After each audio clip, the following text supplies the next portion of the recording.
And we wrap up our news this Monday in western Montana, where Montana Fish, Wildlife and Parks is teaming up with Trout Unlimited to track fish population numbers. MTN's Dennis Bragg shows us how you can get involved. You might find something unexpected when you land a trout in the Clark Fork or the Blackfoot Rivers this year, after biologists tagged nearly 800 trout this spring. This really builds on a lot of previous studies we've done with particularly radio telemetry, where we go into the main stem river and plant radio tags and fish and then see where they're going.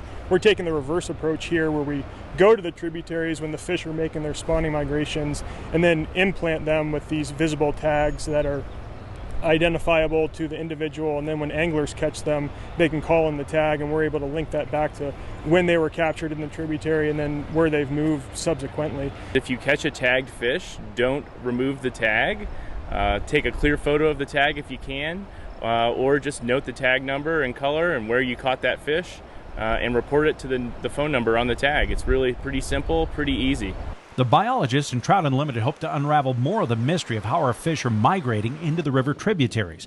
That mystery deepened this past year after 2 trout that had been tagged all the way downriver at the Thompson Falls Dam showed up in streams near Missoula, in Johnson, and Rattlesnake Creeks. We know historically fish were making these large-scale migrations down to the lower Clark Fork, probably down to Lake Pend Oreille, with bull trout in particular, and it's really encouraging to see, even with the dams in place and all the other challenges the fish are facing, we're still observing those large-scale migrations today. And it's a fun project, and you can even follow along with the discoveries on the Trout Unlimited website. And it's not just this season. The research team says they'd like to have you keep an eye out for these special trout anytime over the next couple of years. It doesn't matter if that fish was tagged this year or 2 years ago or 3 years ago.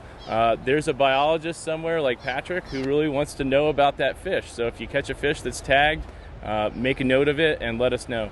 That information combined will really give us a really good picture on the relative importance of these different spawning streams to the Missoula area fishery, and then ultimately just how far these fish are moving after they complete their spawning in the tributary and then migrate back out to the main stem river. In Missoula, Dennis Bragg, MTN News. And at last check, only 26 tagged fish had been located. So if you make a fishing trip near Missoula, keep your eyes open.